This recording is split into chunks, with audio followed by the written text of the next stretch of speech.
Mas vamos lá, quando você estuda a palavra de Deus, quando você meditou nela, ou a cada estudo que você assiste, o que mais chama a atenção?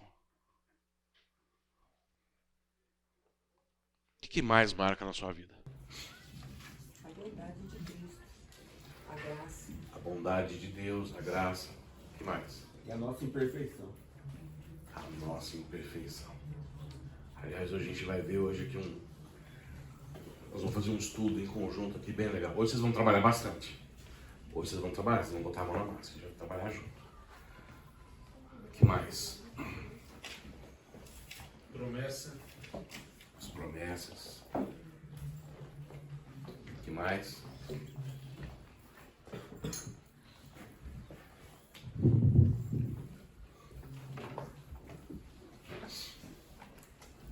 Pode falar, não precisa ficar com vergonha não. Não tem medo de errar não, não tem resposta errada.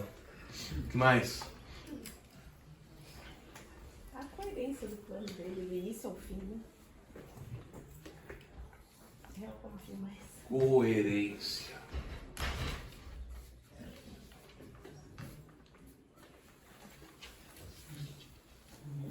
Inerrância.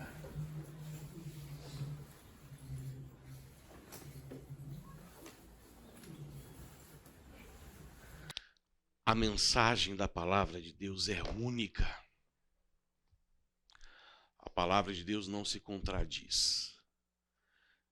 Cada vez que você vai estudando mais, vai estudando mais, vai estudando mais, você começa a ver o quão imperfeito, o quão indigno, o quão sem valor eu sou. Contraposição, eu começo a enxergar mais da misericórdia, da bondade, do amor de Deus na minha vida. Mas pensando em Deus e na sua escritura, o como a palavra não se contradiz. Tudo converge para Jesus Cristo e para o plano da salvação. É isso. Pronto. Eu me lembro muitos anos atrás, Billy Graham ainda era vivo e ele veio no Brasil. E eu ouvia muito falar dele, não sei se vocês se recordam, mas ia ter alguns cultos dele que iam ser passados na TV Cultura. Acho que alguém se lembra, eu falei assim, nossa, eu quero assistir a pregação dele, eu quero assistir. Nossa, deve ser bárbaro, o que ele vai falar, e aquela curiosidade, aquele desejo. A pregação dele foi basicamente o seguinte: Jesus Cristo morreu na cruz por sua vida. Ele é o caminho para você ter a salvação.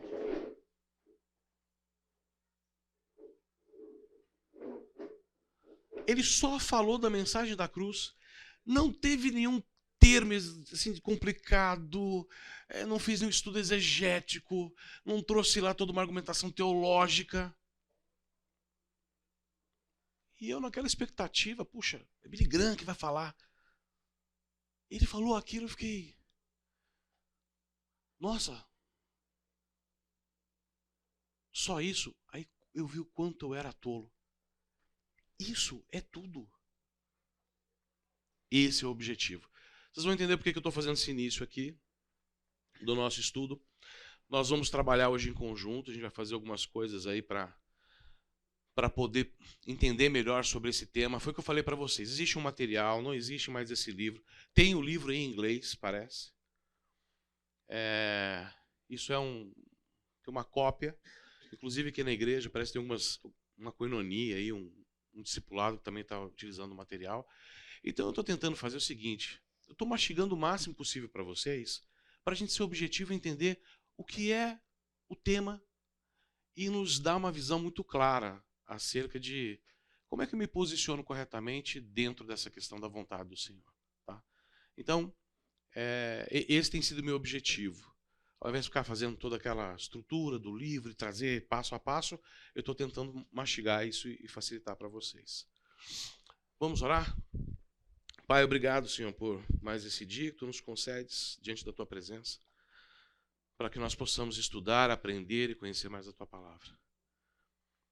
Senhor, que todos nós possamos nos ajoelhar perante a tua cruz agora e em humildade nos colocarmos como pessoas que são completamente dependentes do teu amor, da tua bondade e da tua sabedoria. Que possamos ser preenchidos pelo teu Santo Espírito, que nós possamos compreender essa palavra, que os nossos corações, Senhor, estejam sempre olhando para cima, sempre para o alto, pois nada mais importa. Te agradeço por tudo, em nome do teu Filho amado Jesus. Amém. Senhores, na semana passada, a gente fez lá o... Tudo bem?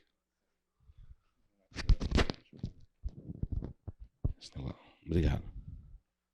Alô? Aí tem que falar mais baixo. Na semana passada... isso aqui é demais para mim.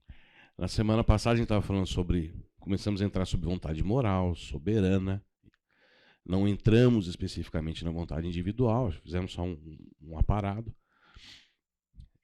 Vontade soberana. Gente, foi bárbaro, trouxemos alguns versículos, alguns textos para a gente poder refletir sobre vontade moral. Nós também trouxemos alguns versículos, discutimos algo sobre. Mas hoje a gente começa a entrar no contexto da vontade individual. Veja, eu quero começar já a fazer você a confrontar essa visão. Não se esqueça que o que eu estou trazendo aqui é uma visão muito comum, uma visão tradicional a esse contexto, entendendo que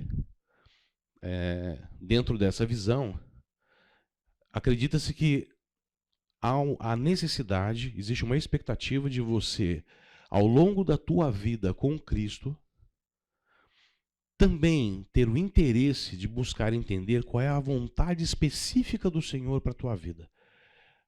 Trazendo de novo para o contexto correto. O que eles dizem com relação a isso?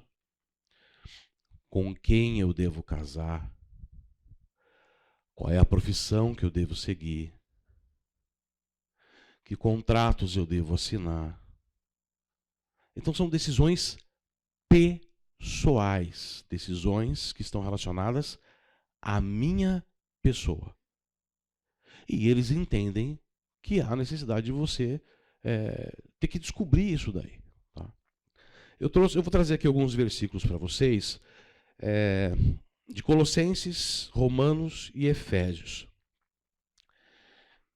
E eu vou destacar alguns pontos aqui. Nós não vamos discutir sobre isso agora, porque a gente vai fazer o fechamento da aula com isso. Mas eu quero que você leia com calma o versículo, presta atenção e guarda para a gente ter um estudo hoje bem produtivo. E depois, a gente tem uma provinha hoje na segunda aula. Ah, que gostoso, hein? Estou matando a minha saudade da aula. Então vamos lá. Vou trazer 2 versículos aqui de Colossenses. Capítulo 1, versículo 9. Por essa razão, desde o dia em que o ouvimos, não deixamos de orar por vocês e de pedir que sejam cheios do pleno conhecimento da vontade de Deus. Que sejam cheios do quê? Do pleno conhecimento da vontade de Deus. Tá? Com toda a sabedoria e entendimento espiritual. Capítulo 4, versículo 12, nós lemos: Epáfras, que é um de vocês e servo de Cristo Jesus, envia saudações. Ele está sempre batalhando por vocês em oração, para que, como pessoas maduras e plenamente convictas, continuem firmes em toda a vontade de Deus. Então é que ele traz. Madura e convicta da vontade de Deus. Aí nós temos Romanos. Romanos 12, 2.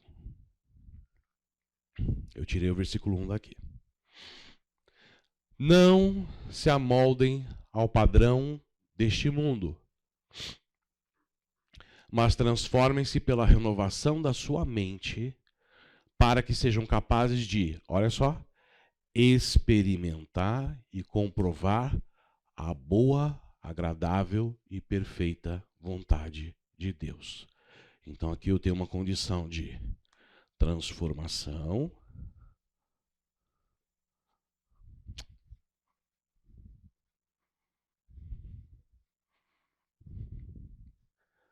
para que eu possa experimentar a boa, perfeita e agradável vontade de Deus. Aí nós temos aqui Efésios. Portanto, não sejam insensatos, mas procurem compreender qual é a vontade de Deus. Então aqui ele está trazendo um contexto de que eu tenho que fazer o quê? Buscar, compreender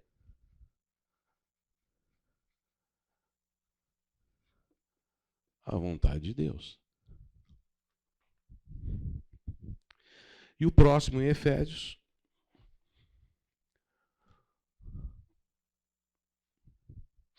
Obedeçam-lhes, não apenas para agradá-los quando eles os observam, mas como escravos de Cristo, fazendo de coração a vontade de Deus.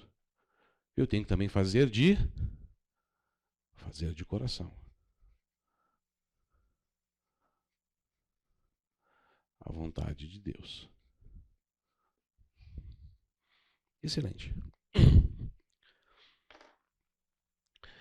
Se você leu esses textos comigo, eu queria que você começasse a refletir naqueles pontos ali. Primeiro, o que é esse pleno conhecimento da vontade de Deus?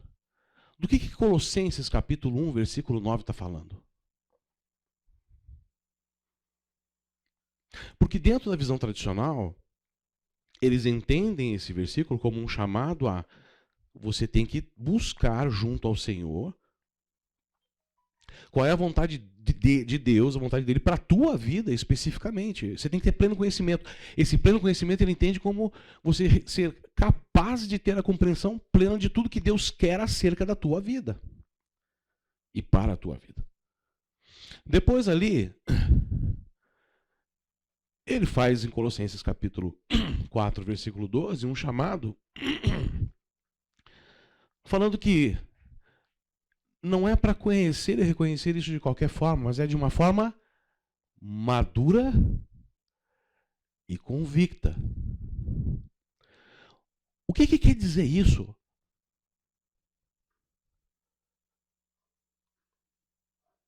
Madura e convicta. Outro ponto, Romanos 12, 2. É claro que antes ele chama atenção, olha, não vos amoldeis ao quê? A esse mundo, a esse século. Então, do que ele está falando?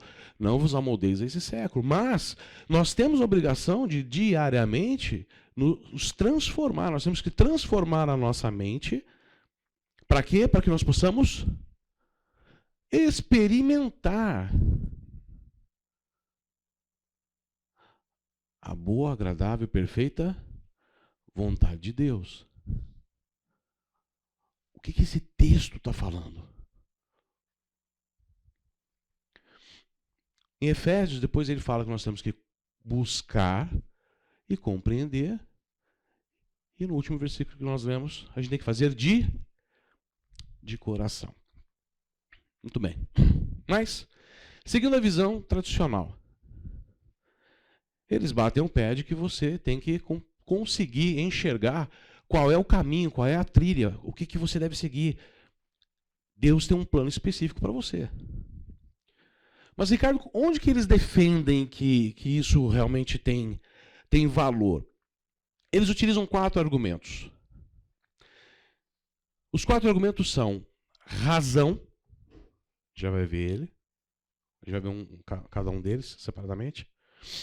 A experiência de alguns cristãos de valor. O exemplo bíblico e o ensino bíblico. Então eles falam, olha, existe um argumento que é razoável para que eu tenha que buscar isso. Eu tenho exemplos, eu tenho a experiência de pessoas que viveram isso. Eu tenho exemplos na Bíblia de pessoas que buscaram isso, ou que cumpriram isso, ou que fizeram isso. E, segundo a visão tradicional, a Bíblia nos ensina a buscar essa vontade individual. Então, vamos tratar um a um. Primeiro aqui é a razão. Quando nós vamos para as Escrituras, nós vamos encontrar o seguinte. 1 Coríntios 14, 40, nós lemos: mas tudo deve ser feito com decência e ordem.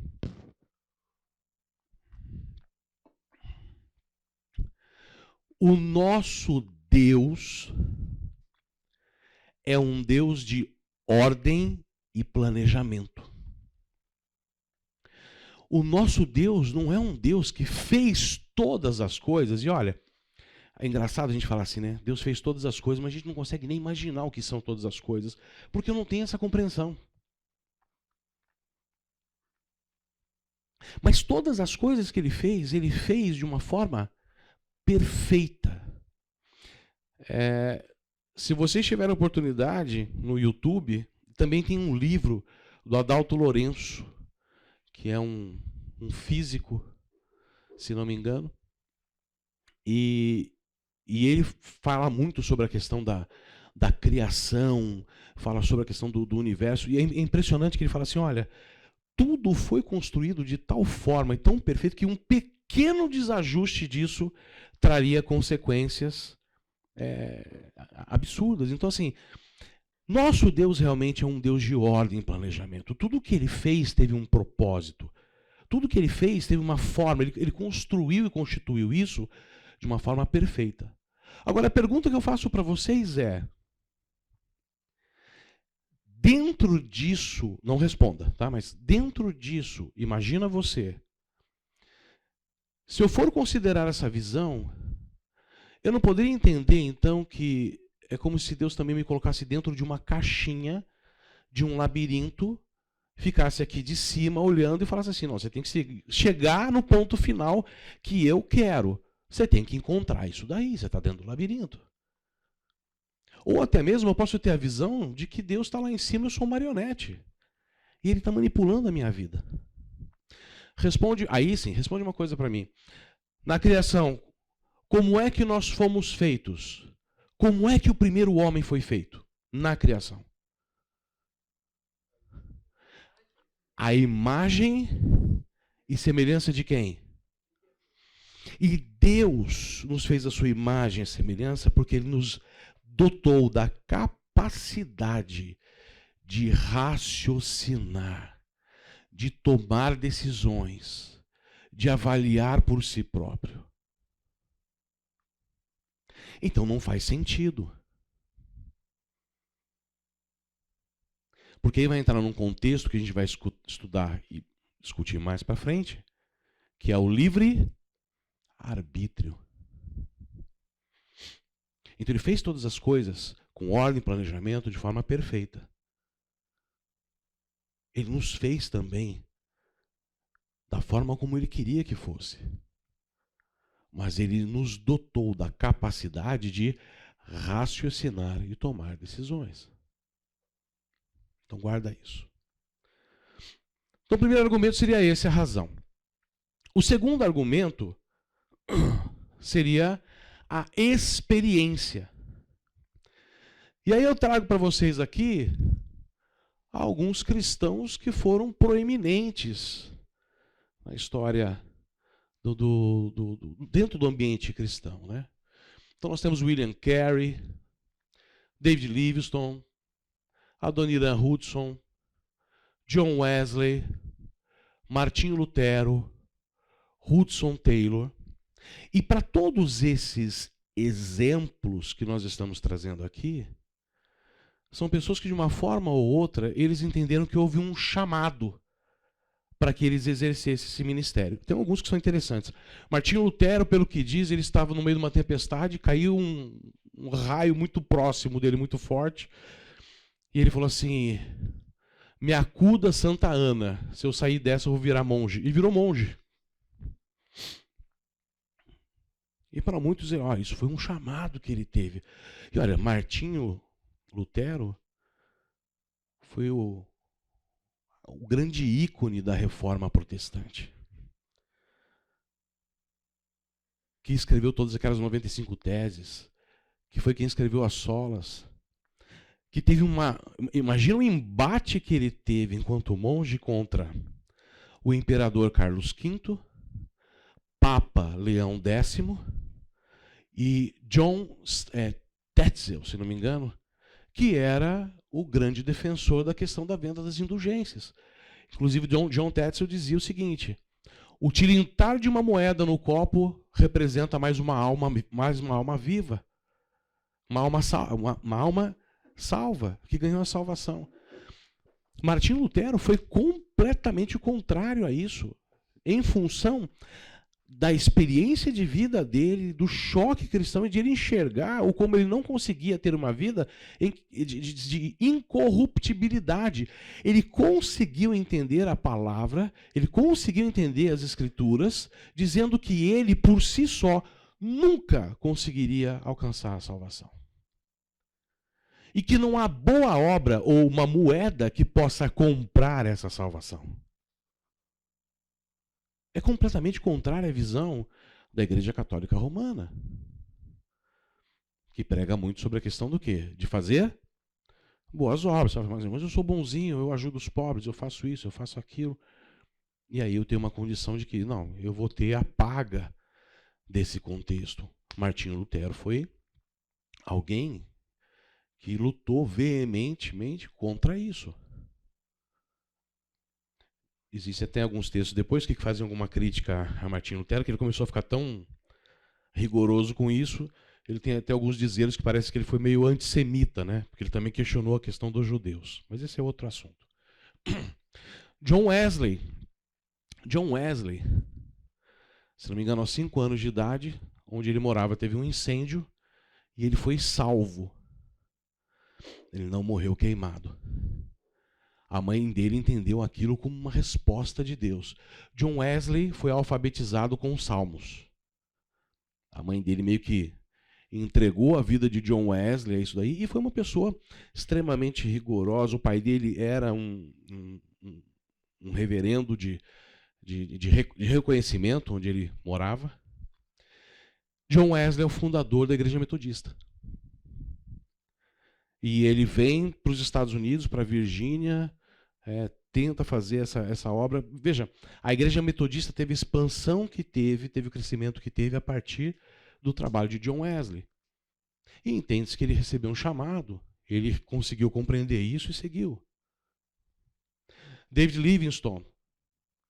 Grande parte do evangelismo na África é dependendo do trabalho de David Livingstone, que inclusive morreu na África, se não me engano, com malária. Aquelas cataratas de Vitória, que é um dos cartões postais da África, quem descobriu foi ele. Foi ele que encontrou essa catarata. Uma pessoa que também, ao longo da história de vida dele, ele sentiu um chamado e entendeu que a vontade individual de Deus para a vida dele era ser um missionário. Agora, interessante é Hudson Taylor.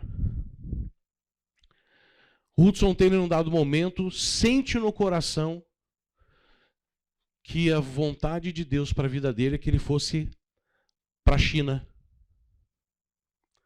Que ele deveria ir evangelizar na China. Ele teria que fazer um trabalho missionário na China. Só que, qual era o grande problema de ir para a China? Era a questão da língua. E ele reflete, pede ardentemente, e aí um dia ele abre a Bíblia, abre em Êxodo 4, e ele pega aquele texto em que Deus responde para Moisés. Quando Moisés questiona o Senhor, fala assim, olha, eu não sei o que falar, eu nunca fui bom para falar.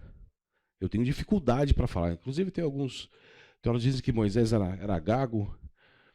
Não está nada disso escrito aqui, né? Mas ele tinha dificuldade para falar. Ele não era uma pessoa que conseguia ter a capacidade de convencer. E a resposta de Deus foi, vai e eu vou te instruir o que você deve falar. Ele entendeu aquilo como uma resposta de Deus a essa situação. E compreendeu que aceitando isso, ele estaria cumprindo com uma vontade específica de Deus para a sua vida. E, senhores, esse trabalho missionário na China foi gigantesco. Foi muito abençoado. A China teve a oportunidade de ouvir o Evangelho, um Evangelho de boa qualidade. Então, dentro da visão tradicional, quando eles usam o argumento da experiência, eles trazem a noção de que algumas pessoas foram capazes de ouvir, entender, compreender, ou, devido à sua grande intimidade, dedicação, fervor, que foi aquela primeira aula que a gente fez, lembra? Deus respondeu para eles. E eles cumpriram. E o resultado é que eles tiveram muito sucesso nos seus empreendimentos. Nós vamos ter depois um capítulo à parte, numa aula à frente, para falar sobre isso daqui e confrontar esse tipo de argumento. Não vai ser hoje. Agora nós temos a questão do exemplo. Lembra? Razão, experiência. Agora a gente vai partir para a questão do exemplo. Como exemplo, eu vou trazer aqui uma série de versículos em que nós vamos enxergar isso na vida de Cristo. Hebreus, acompanha comigo. Hebreus capítulo 10, nós vamos ler dos versículos de 7 a 9. Então eu disse,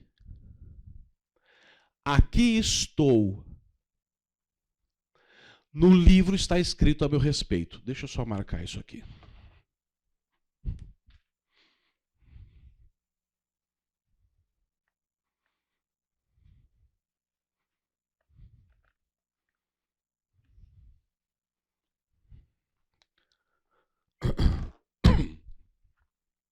Então eu disse, aqui estou.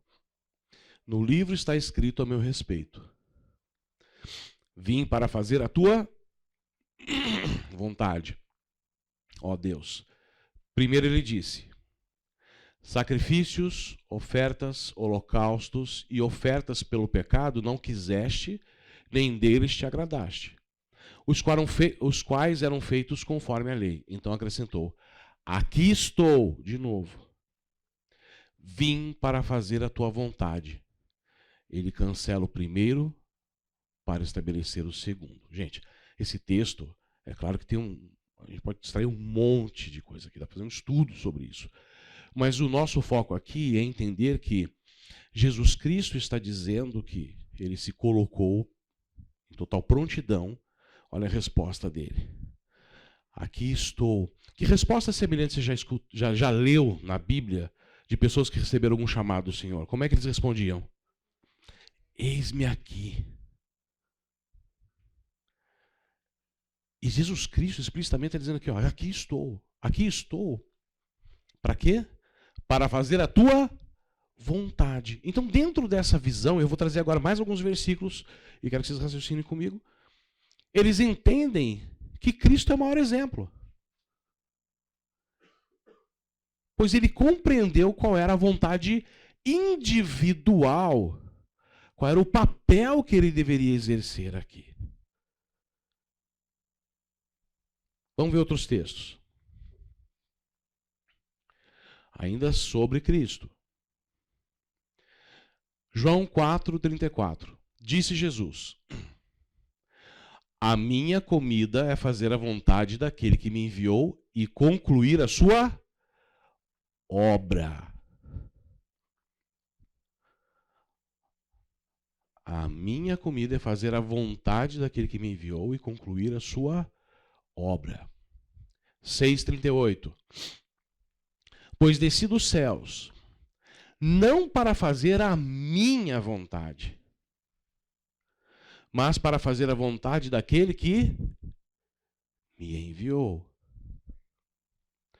Lucas 22:42. Pai, se queres, afasta de mim esse cálice. Contudo, não seja feita a minha vontade, mas a tua.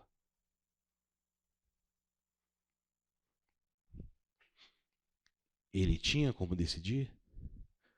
Ele podia optar por não aceitar aquilo. Mas ele fala, ó, que não seja a minha vontade, mas a tua. Ele se submeteu a cumprir. João 8:42. Disse-lhe Jesus: se Deus fosse o pai de vocês, vocês me amariam, pois eu vim de Deus e agora estou aqui. Eu não vim por mim mesmo, mas ele me enviou. Então veja, nesse contexto é como se a gente dissesse o seguinte, olha, Cristo foi único, exclusivamente alguém que conseguiu ter pleno conhecimento da vontade individual de Deus na sua vida. Ponto. Eu quero ouvir de você. O que você acha?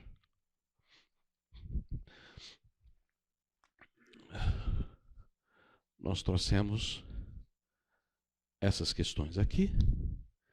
E agora nós temos a questão do exemplo de Jesus Cristo.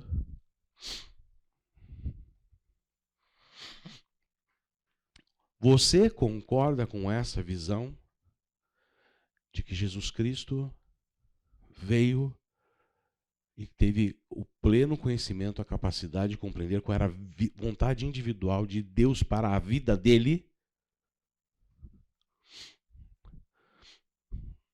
Acho que a vontade individual de Jesus era a vontade soberana de Deus. Então, fazia parte do plano todo. Quem mais? Viu? Não se preocupe. Eu gostaria de ouvir você, até para depois a gente poder ir construindo o tema e a gente compreender melhor sobre isso. Não se preocupe, não tem resposta certa e errada agora. Quem mais?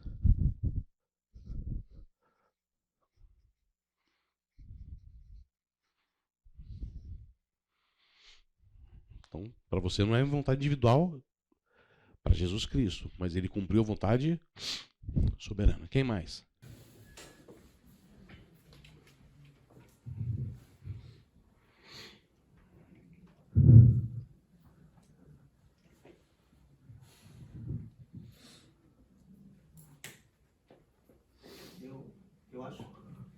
Eu acho que boa parte dessa foi vontade moral.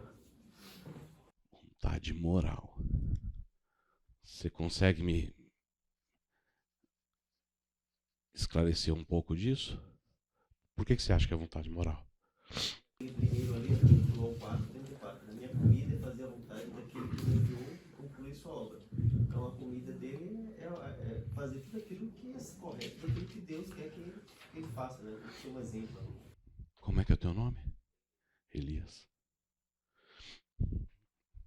Elias, eu vou te dizer o seguinte. Vontade moral, Jesus Cristo cumpriu do início ao fim. Ele não descumpriu uma vírgula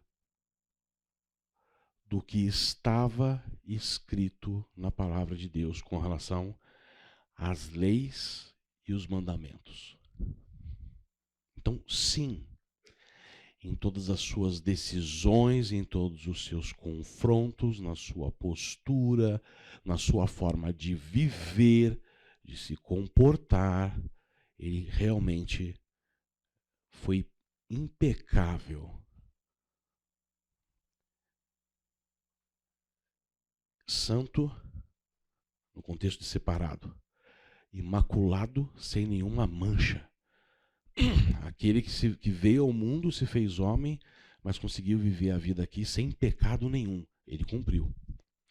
Mas esses textos me apoiam muito mais de que quando ele fala, eu não quero fazer a minha vontade, mas a tua vontade, eu estou me sujeitando a um plano que foi traçado lá atrás com a queda. Que ao longo de todo o Velho Testamento, profetas anunciaram e nos fizeram compreender. E a forma como a humanidade caminhou faria com que ele chegasse dentro desse contexto. Então, eu vejo, sim, vontade moral, não nesses textos aqui, tá? Mas assim, ele foi um exemplo de ter cumprido perfeitamente a lei.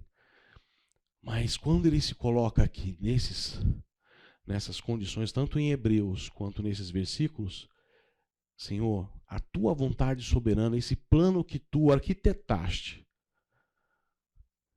e que nesse momento é para que eu possa alcançar a todos e trazer para o homem a condição que ele nunca vai conseguir sozinho, eu vou cumprir.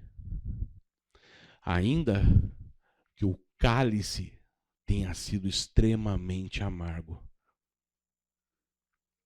E o cálice extremamente amargo não foi a chicotada, a cusparada, as esbofeteadas, a acusação. O grande cálice foi porque no momento em que ele recebeu o meu, o seu, os nossos pecados, ele experimentou algo que ele nunca tinha experimentado na vida dele. A morte, mas a morte espiritual. Porque o salário do pecado é a morte. E pela primeira vez, ao longo de toda a eternidade, que a gente não consegue limitar, ele experimentou a ausência de Deus. Quando ele está sozinho na cruz, ele fala, Deus meu, por que me desamparaste? Foi a primeira vez em toda a sua existência e que ele experimentou isso. O que eu posso tirar desse contexto? O que importava mais para ele? No início do curso, o que eu falei? O que mais te chama a atenção na Bíblia quando você estuda? Coerência, inerrância.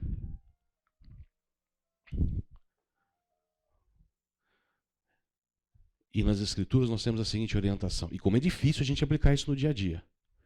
Buscar em primeiro lugar o reino de Deus. E todas as outras coisas vos serão acrescentadas. Eu aprendi com um querido num estudo da koinonia o seguinte.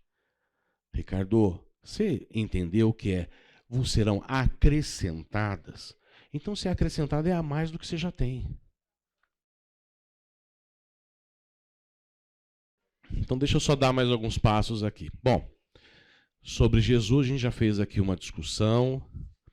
Eu vou trazer mais alguns textos, que hoje era só para apresentar, e a mesma história. Depois a gente vai pegar esses textos e não somente trazer esse conceito que a gente já está trazendo aqui.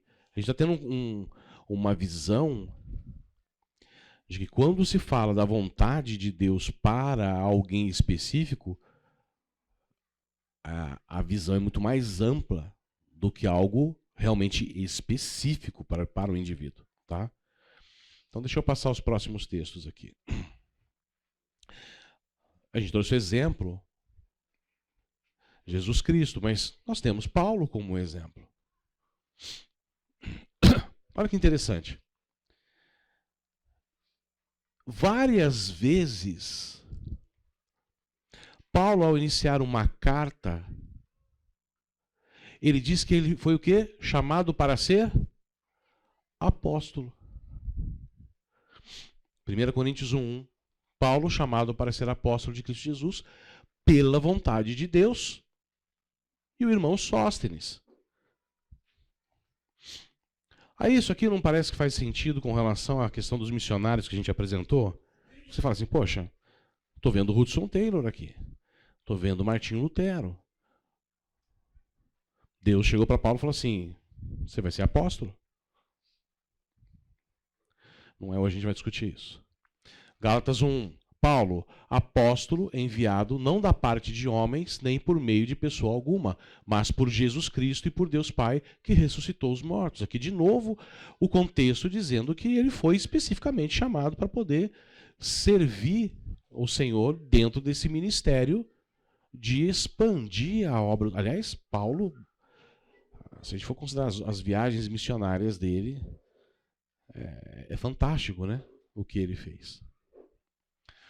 Atos, capítulo 13, versículos de 1 a 3. Na igreja de Antioquia havia profetas e mestres: Barnabé, Simeão, chamado Níger, Lúcio de Cirene, Manaém, que fora criado com Herodes, o tetrarca, e Saulo. Enquanto adoravam o Senhor e jejuavam, disse o Espírito Santo: separem-me Barnabé e Saulo para a obra dos que a que os tenho chamado. Assim, depois de jejuar e orar, impuseram-lhe as mãos e os enviaram. Veja, aqui ainda tem mais um fator que está somando, em que eles receberam uma orientação do Espírito Santo. A nossa próxima aula, a gente vai tratar sobre... Bom, hoje a gente viu que os argumentos são razão, experiência, exemplo, daqui a pouco ensino bíblico. Na próxima aula, a gente vai falar assim, mas como é que eu sei se realmente isso está certo, eu estou com a visão correta? Aí nós vamos falar sobre intimidade pessoal, sobre a ação do Espírito Santo. Então vai ter uma outra defesa. Eu ainda continuo na defesa da vontade individual, mas eu estou deixando vocês raciocinarem sobre essa questão. À primeira vista, quando eu vejo isso, me dá uma visão de que, olha, eu acho que o pessoal que tem uma visão mais tradicionalista não está equivocado. Realmente, em um dado momento, o Senhor chega e determina para mim, olha, você vai fazer isso. Você vai ser assim. Ok? Só guarde isso. O que mais que eu tenho de exemplo?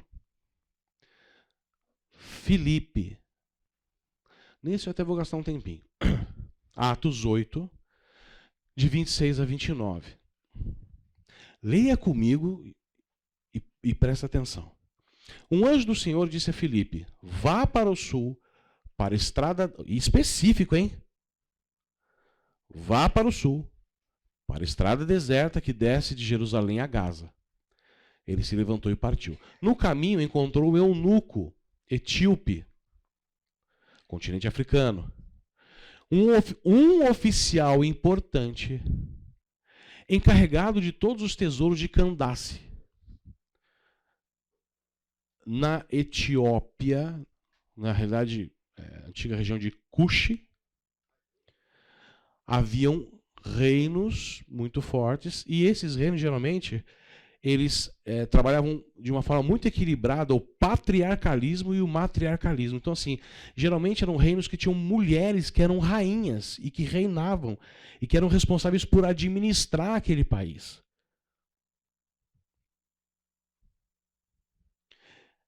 Candace era como se fosse a denominação desse grupo de pessoas, em que as mulheres tinham um pouco mais de autoridade política, administrativa, elas administravam. Aliás, tanto o homem como a mulher, naquele ambiente, naquela sociedade, caminhavam juntos.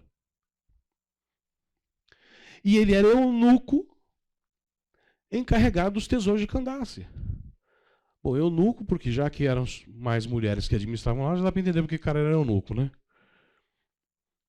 Rainha dos etíopes. Esse homem viera a Jerusalém para adorar a Deus e, de volta para casa, sentado em sua carruagem, lia o livro do profeta Isaías. E o Espírito disse a Filipe: aproxime-se dessa carruagem e acompanha. Esse a gente pode até fazer uma certa discussão. O que você acha que está aqui? Qual é o principal objetivo desse chamado? Conversão desse.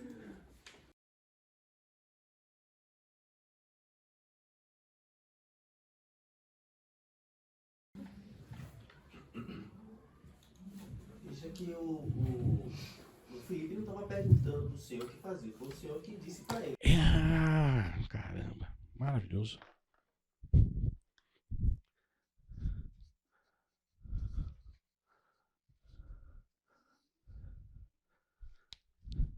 Elias, né?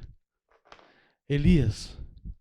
Ninguém até agora do que a gente falou perguntou. Paulo não perguntou, ninguém perguntou. Ele foi chamado a fazer. Igual quando eu sou para Abraão, né? Saia da sua terra. Igual quando chega para Abraão, saia da tua terra, da tua parentela, vá para onde? Ele nem disse para onde. Ele não sentou, viu, Abraão, senta aqui, ó. Tá vendo esse mapa?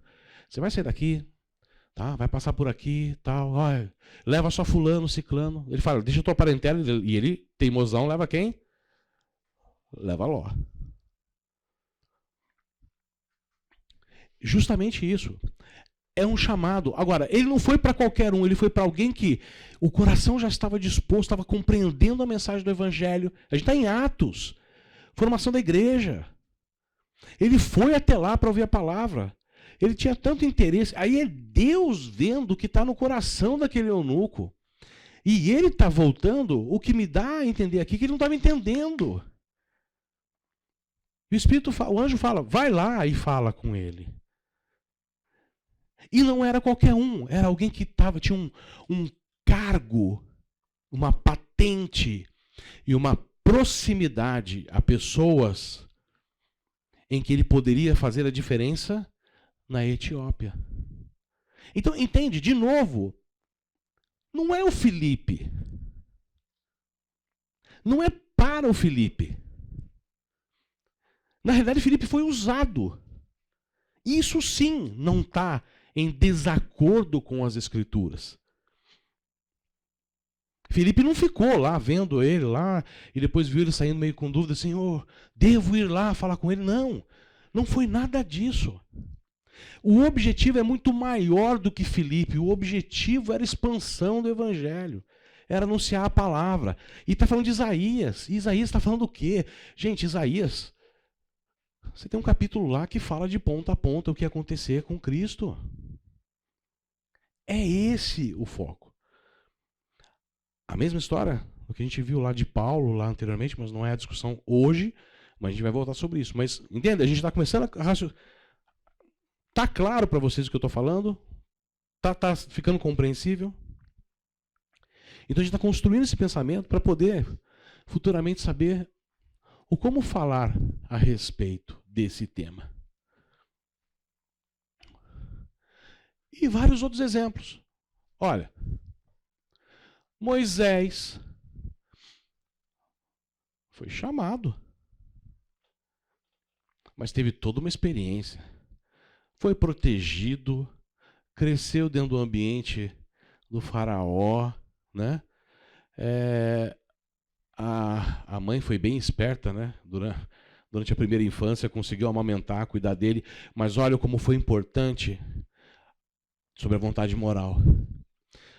Os poucos anos que a mãe de Moisés ainda teve a oportunidade de estar com ele, o que ela passou para ele fez tanto significado que lá na frente ele teve o livre arbítrio de escolher ou viver debaixo do luxo e do lado do reino de Faraó, ou largar tudo e servir o Senhor.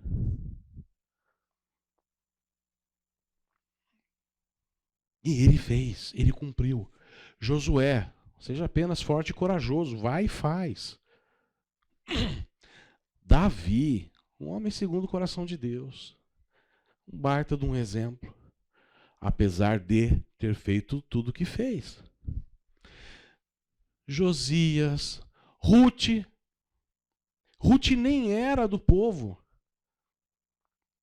mas pela fé da sua sogra, pelo exemplo da sua sogra, falou, não, eu sigo contigo. Depois Ruth casa com Boaz. Ruth e Boaz são os pais de Jessé, que são os pais de Davi. Fazem parte da genealogia. Está traçado, gente. Isaías, Jeremias, Ezequiel, Daniel. Olha que interessante. Isaías, Jeremias, Ezequiel, Daniel. Quais são as respostas que geralmente eles deram?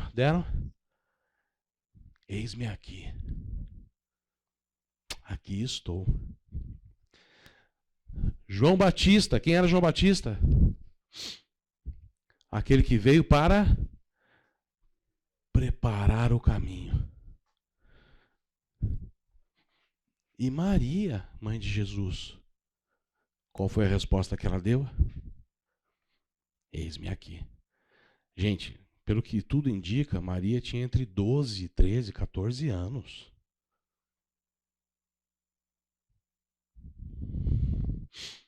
Tanto ela quanto José, e José foi bastante corajoso também e muito íntegro no cuidado com ela. Maria poderia ter sido morta, apedrejada.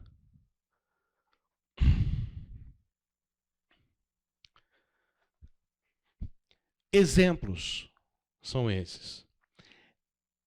Razão, experiência, exemplos.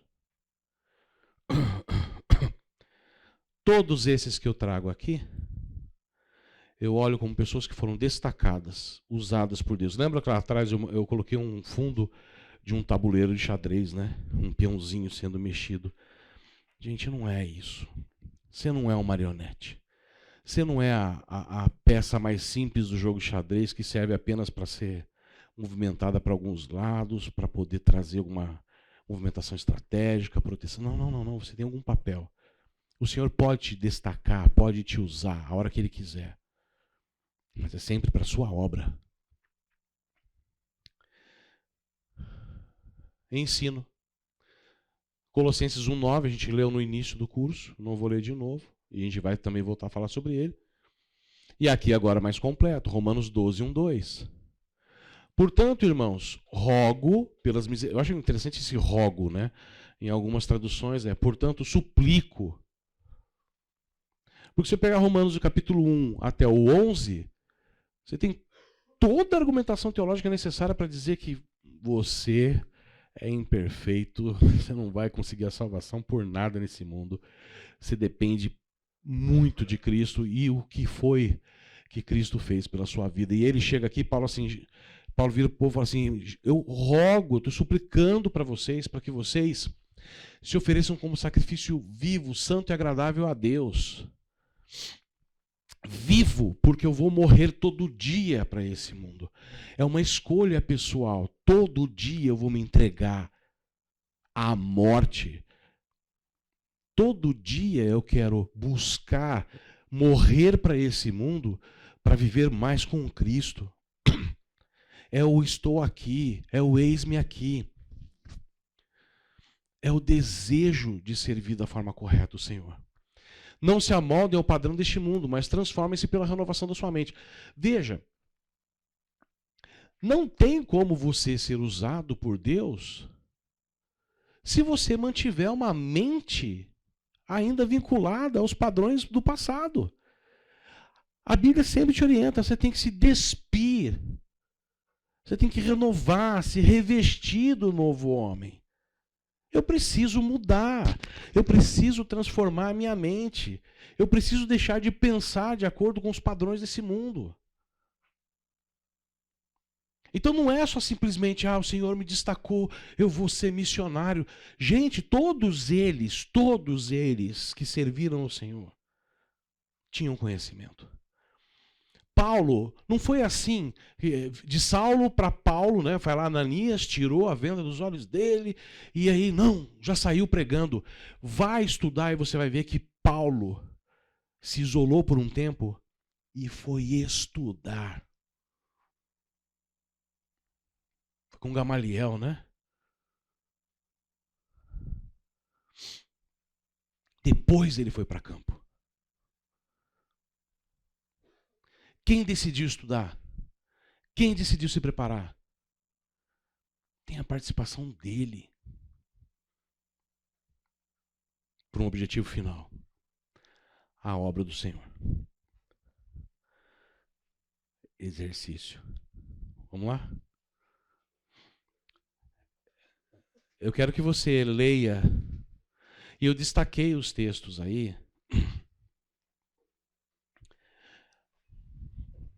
Quer ver? Vamos fazer junto isso? Melhor, né?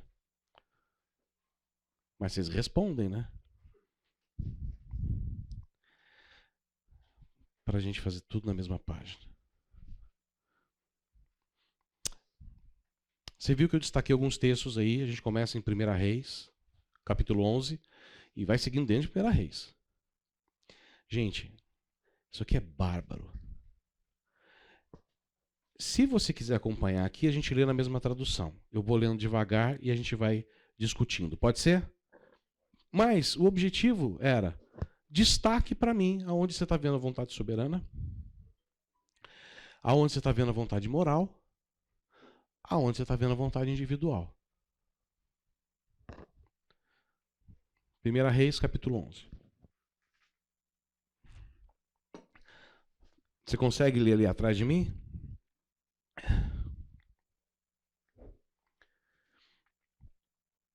Olha que dó. Salomão amou muitas mulheres estrangeiras. Além da filha do rei do Egito, ele casou com mulheres etéias e com mulheres dos países de Moabe, Amon, Edom e Sidom. Casou-se com elas, mesmo sabendo que o Senhor Deus havia ordenado aos israelitas que não casassem com mulheres estrangeiras, porque elas fariam com que os corações deles se voltassem para outros deuses. Versículo 2, do que é que nós estamos falando aqui? Vontade moral.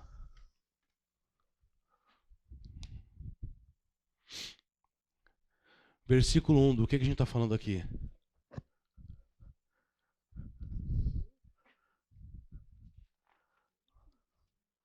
O livre-arbítrio de desobedecer, né?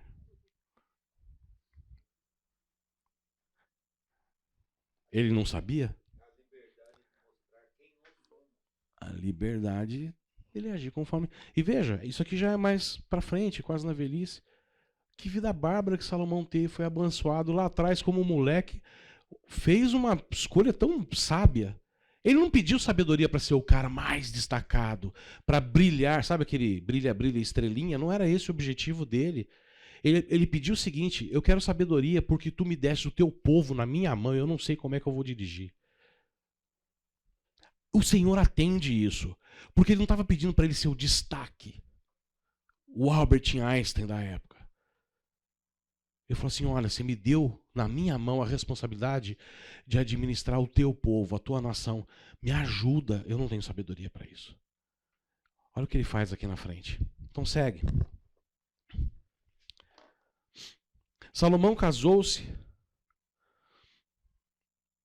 Salomão, cadê ele? Salomão. Casou com... Puxa vida, né?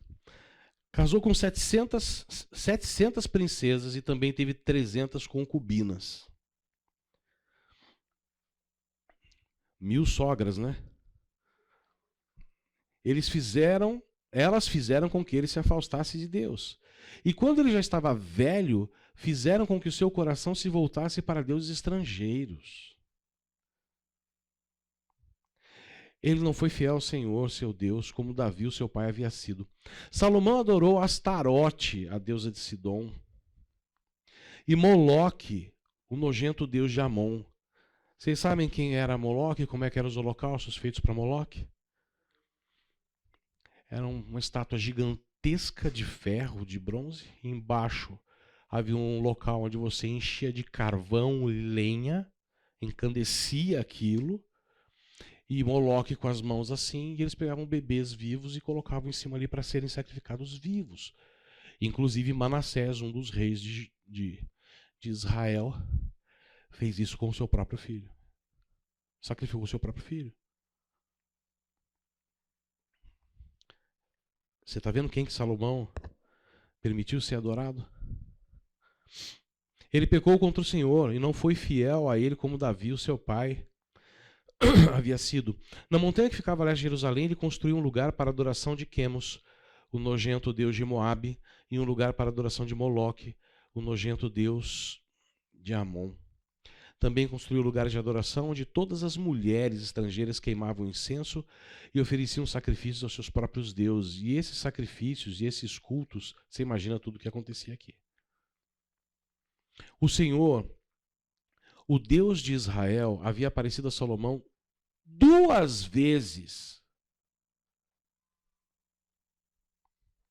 E lhe havia ordenado que não adorasse deuses estrangeiros. Mesmo assim, Salomão não obedeceu ao Senhor, mas afastou-se dele. Por isso, o Senhor ficou muito irado com Salomão e disse: Você quebrou a sua aliança comigo e desobedeceu meus mandamentos. Por isso, eu vou tirar o reino de você e vou dá-lo a um dos seus oficiais. Gente, Deus ainda foi lá e chamou a atenção dele 2 vezes.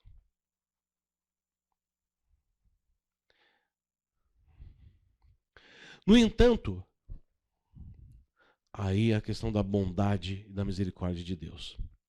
Por amor a Davi, o seu pai, eu não farei isso enquanto você estiver vivo, mas durante o reinado do seu filho. E não tomarei dele o reino inteiro, mas deixarei que ele fique com uma tribo. Por causa do meu servo Davi e por causa de Jerusalém, que escolhi para ser a minha cidade.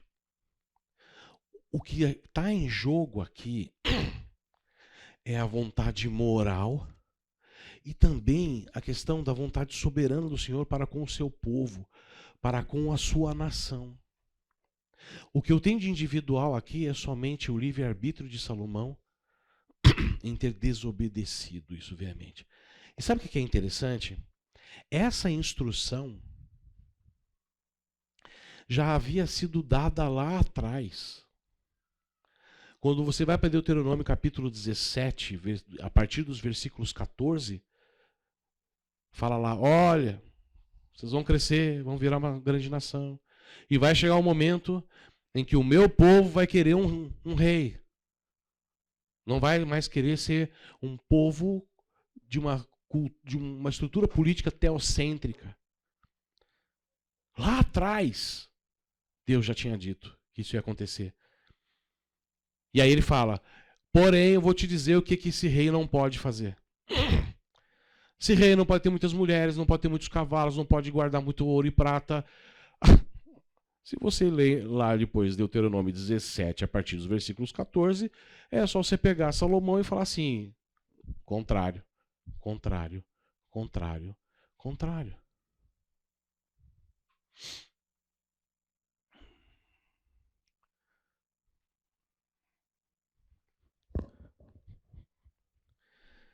Muito bem. Aí a gente segue adiante. Versículo a partir do 26. Houve outro homem que se virou contra o rei Salomão. Foi Jeroboão. Olha esse aqui. Filho de Nebate, que era de Zereda, no território da tribo de Efraim. Jeroboão era oficial de Salomão. O que Deus falou para Salomão lá atrás? Eu vou dar o teu reino para um dos teus oficiais. Mas ele não deu lá. Ele esperou Salomão morrer. Coerência, inerrância.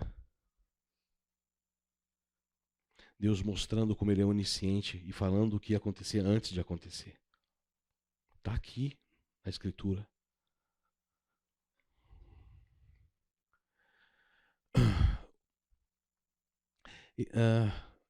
Aqui. No território da tribo de Efraim, Jeroboão era oficial de Salomão e a sua mãe era uma viúva de Zerua. Esta é a história da revolta de Jeroboão. Salomão estava aterrando o lado leste da cidade de Jerusalém e consertando as muralhas da cidade. Jeroboão era um jovem capaz e Salomão viu que ele trabalhava com vontade. Então o colocou como encarregado de todos os trabalhadores forçados do território das tribos de Manassés e Efraim. Um dia, Jeroboão saiu de Jerusalém em viagem e o profeta Aías, de Siló, se encontrou com ele sozinho na estrada no meio do campo. Salomão ainda estava vivo, tá? Então Aías tirou a capa nova que estava usando, cortou em 12 pedaços e disse a Jeroboão. Por que 12 pedaços? Representando as 12 tribos. Fique com 10 pedaços, porque o Senhor, o Deus de Israel, está lhe dizendo o seguinte: eu vou arrancar o reino da mão de Salomão e vou dar 10 tribos a você. Salomão ficará com uma tribo por causa do meu servo Davi, por causa de Jerusalém, a cidade que escolhi em toda a terra de Israel para ser minha. Decisão de Deus. Pronto, acabou. Vão estar soberano dele.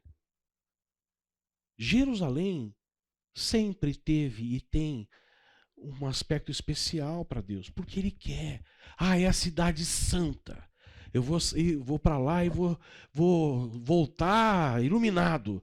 É santa porque sempre foi a cidade que Deus separou para Ele.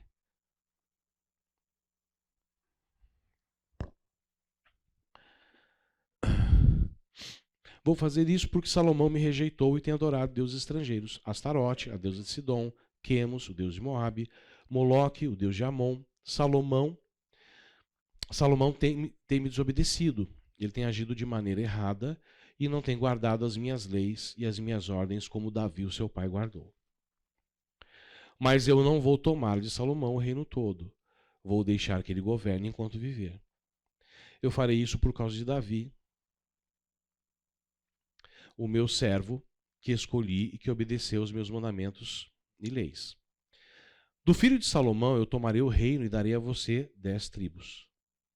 Mas deixarei que o filho de Salomão fique com uma tribo, para que eu sempre tenha um descendente de Davi, reinando em Jerusalém, a cidade que escolhi como o lugar onde devo ser adorado.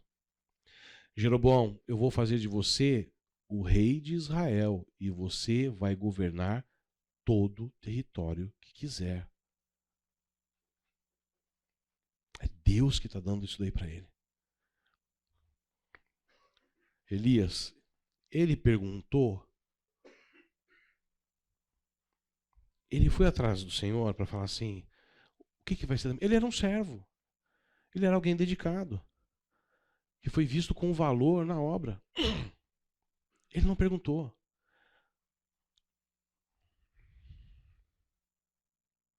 Aí vem a orientação. Versículo 38. Se você der atenção a todas as minhas ordens e viver de acordo com a minha vontade, fazendo aquilo que eu aprovo e obedecendo às minhas leis e aos meus mandamentos, como fez o meu servo Davi, então eu sempre estarei com você. Eu farei com que você seja o rei de Israel, como fiz com Davi. Certamente farei com que seus descendentes governem depois de você. Por causa do pecado de Salomão, eu castigarei os descendentes de Davi, mas isso não será para sempre. Por causa disso, Salomão tentou matar Jeroboão. E olha, se está nos planos de Deus, aí sim, o que o homem pode fazer? Salomão tentou matar Jeroboão, mas ele fugiu para o Egito. Jeroboão ficou com Sisaque, rei do Egito, e morou lá até a morte de Salomão. Porque ele só iria assumir depois que Salomão morresse. O que está nesse contexto aqui com Jeroboão? O que Deus está apresentando para ele? Quais são as suas vontades? Individual? Daquilo que Deus deseja para ele servir. Mas você entende que, na realidade, ele traz dois contextos.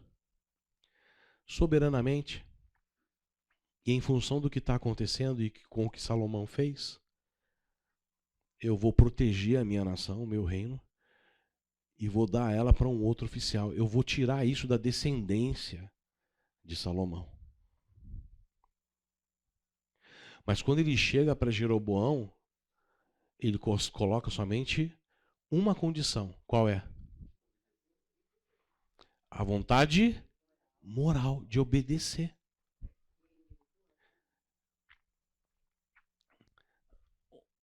Onde que você enxerga individual? Como é que você enxerga a vontade individual?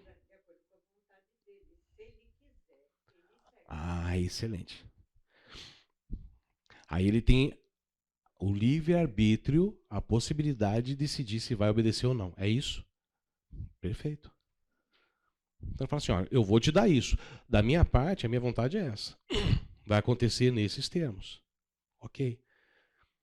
A única coisa que eu te peço é que você me obedeça. cumpra todos os decretos, todas as leis, faça do jeito que eu estou mandando. E aí sim, a expectativa é que a gente espere uma vontade dele, pessoal, de obedecer. Será que ele fez isso? Vamos para frente. Capítulo 12. Aí aqui a gente dá um parênteses. A gente vai falar de Roboão, que é o filho de Salomão. Roboão foi até Siquém, onde todo o povo de Israel se havia reunido para fazê-lo rei. Jeroboão, filho de Nebate, que havia fugido do rei Salomão e ido para o Egito, soube disso e voltou de lá. O povo das tribos do norte mandou buscá-lo e foram todos juntos falar com Roboão. Eles disseram: Salomão, o seu pai nos tratou com dureza e nos fez carregar cargas pesadas. Se o Senhor tornar essas cargas mais leves e a nossa vida mais fácil, nós seremos seus servidores. Roboão respondeu: voltem daqui a 3 dias e aí eu darei a minha resposta. E então eles foram embora. Até aqui, Roboão foi sábio. Deixa eu pensar.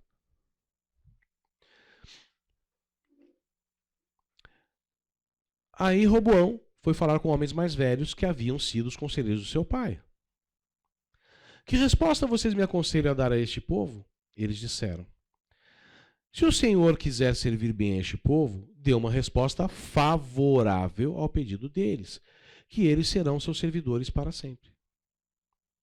Mas Roboão não seguiu o conselho dos homens mais velhos e foi falar com os jovens que haviam crescido junto com ele e que agora eram seus conselheiros. Não se imagina, né?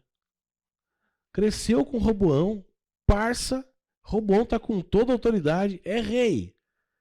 Sou amigo do rei. O que os meninões aqui responderam? Você deve fazer o seguinte: o meu dedinho é mais grosso do que a cintura do meu pai. Ele fez vocês carregarem cargas pesadas. Eu vou aumentar o peso ainda mais. Ele castigou vocês com chicotes. Eu vou surrá-los com correias. 3 dias depois, Jeroboão e todo o povo foram falar de novo com o rei Roboão, como ele havia mandado. O rei desprezou o conselho dos homens mais velhos e falou duramente com o povo. Com os jovens, como os jovens haviam aconselhado, ele disse: o meu pai fez vocês carregarem cargas pesadas, eu vou aumentar o peso ainda mais. Ele castigou vocês com chicotes, eu vou surrá-los com correias. Assim o rei Roboão não atendeu o povo. O Senhor Deus fez com que isso acontecesse para confirmar aquilo que ele, por meio do profeta Aías de Siló, tinha dito a Jeroboão, filho de Nabate. Olha que bárbaro. Aonde você viu também o Senhor endurecendo o coração de alguém? O faraó. Na realidade, bom, existe um contexto. A gente vai ver na próxima aula que uma das formas de eu entender qual é a vontade de Deus para a minha vida, a vontade individual da visão tradicional, é buscar com conselheiros. Ele fez certo. Às vezes eu preciso, na minha caminhada cristã, sentar com alguém que seja maduro. Que seja maduro. Lembra que a gente leu lá em Colossenses capítulo 4, versículo 12? No início da aula? Mas tem que ser alguém que tenha convicção dessa fé. Tem que ser alguém que seja maduro mesmo. Que talvez tenha experimentado o que você já passou. Para poder chegar para você, ombro a ombro, e falar assim, faça desse jeito. Não é com qualquer um. A falha de Roboão, entre aspas, porque na verdade o coração de Roboão também já estava voltado para isso. Se os amigos dele eram desse jeito, ele era arrogante tal qual. Ele foi para os amigos. E aí imagina, agora eu vou mostrar para os meus amigos como é que eu sou o cara. Eu mando, eu vou fazer isso mesmo. Sei lá quais foram as intenções do coração e da mente dele. Mas isso estava debaixo da vontade o quê?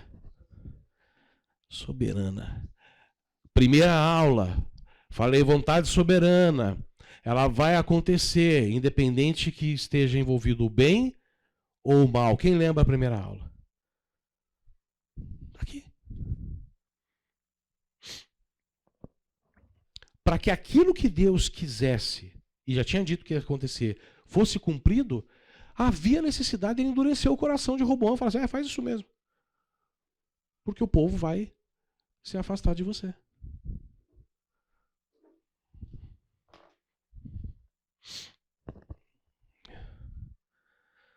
Próximo. Versículo 19. Desde aquela época até hoje, o povo de Israel, o reino do norte, está revoltado contra os reis descendentes de Davi.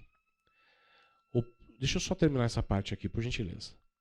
O povo de Israel soube que Jeroboão havia voltado do Egito, então eles convidaram para uma reunião com todo o povo e o fizeram rei de Israel. Somente a tribo de Judá ficou fiel aos descendentes de Davi. Quando Roboão chegou a Jerusalém, reuniu 180 mil dos melhores soldados das tribos de Judá e de Benjamim, pois tinha a intenção de sair para lutar contra as tribos do norte de Israel e ser o rei delas de novo. Mas o Senhor falou ao profeta Semaías e mandou que desse a Roboão e a todo o povo das tribos de Judá e a Benjamim o seguinte recado: não ataquem os seus próprios irmãos, o povo de Israel. Voltem todos para casa. Se tudo aconteceu assim, foi porque eu quis. Pelo menos uma coisa certa Roboão fez. Então eles obedeceram à ordem de Deus, o Senhor, e voltaram para casa. Olha a autoridade do Senhor. Semaías vai lá e fala, não faz isso. O que está acontecendo é o que eu quero. É a minha vontade soberana. E aí você pensa, né? Caminhos aplanados, endireitados, Jeroboão vai brilhar. Versículo 26. O rei Jeroboão de Israel cercou de muralhas a cidade de Siquém, na região montanhosa de Efraim, e morou um pouco de tempo ali. Olha só o que ele fez. Cercou de muralhas, ele quis trazer segurança, proteção, pela minha força, pelo meu braço. Depois saiu e cercou de muralhas a cidade de Penuel. Então aquilo que está comigo eu vou proteger. Então pensou, do jeito que as coisas estão, se o meu povo for a Jerusalém oferecer no templo sacrifícios ao Senhor Deus, os corações deles vão cair para o lado de Roboão, rei de Judá, e eles me matarão. Por isso, ele fez 2 touros de ouro e disse ao seu povo, já chega de ir a Jerusalém para adorar a Deus. Povo de Israel, aqui estão seus deuses que fizeram vocês, que tiraram vocês do Egito. Onde você se lembra de ter feito ídolos desse jeito? Gente, sabe o que é fantástico aqui? É muito mais do que a gente ficar aqui discutindo, o que Deus quer para a minha vida, quer para a minha vida. É a questão do meu coração alinhado com Ele. E às vezes Deus te dá. Eu posso ligar todo esse assunto o Paulo disse em Romanos 18, que nós somos entregues à ira de Deus, quando ele fala que nós somos entregues às nossas próprias paixões, porque aí você nota muito, né, uma soberba do homem, né, de fazer a vontade contrária a Deus, né. Salgado, 2 pontos. Quando a gente fala de Romanos 1, 18, antes desse versículo, ele remete à questão de homens que começaram a fazer uso indevido dos seus corpos. Homens se deitando com homens, mulheres se deitando com mulheres, aquela bagunça toda. E aí ele fala, ele entregou eles à sua concupiscência. Porque é o seguinte, Deus é o mesmo Deus. Ontem, hoje e para sempre será. Nós vivemos um período de graça, em que ele está com o chicote lá em cima, mas ele olha através de Cristo. Você quer seguir em rebeldia? Livre-arbítrio. O Senhor fala, então vai. se ele te traz com uma cordinha para perto dele, dia a dia nesse crescimento, se você quer já em rebeldia, ele vai. E aí é dado ao seu próprio coração. Mas, por exemplo, olha, Salomão, você está errado. Chamou a atenção 2 vezes dele, ele desobedeceu. Aqui eu vejo mais do que isso, Salgado. Sabe o que eu vejo? Jeroboão recebeu isso, ao invés de confiar plenamente no Senhor, porque veio Deus que me deu. Não, eu vou criar muralhas, deixa eu me proteger para ninguém tomar o que me deram, porque eu era um nada. Agora Deus me deu isso, eu não quero perder de jeito nenhum. Ah, ninguém chega aqui. E depois o que ele fez?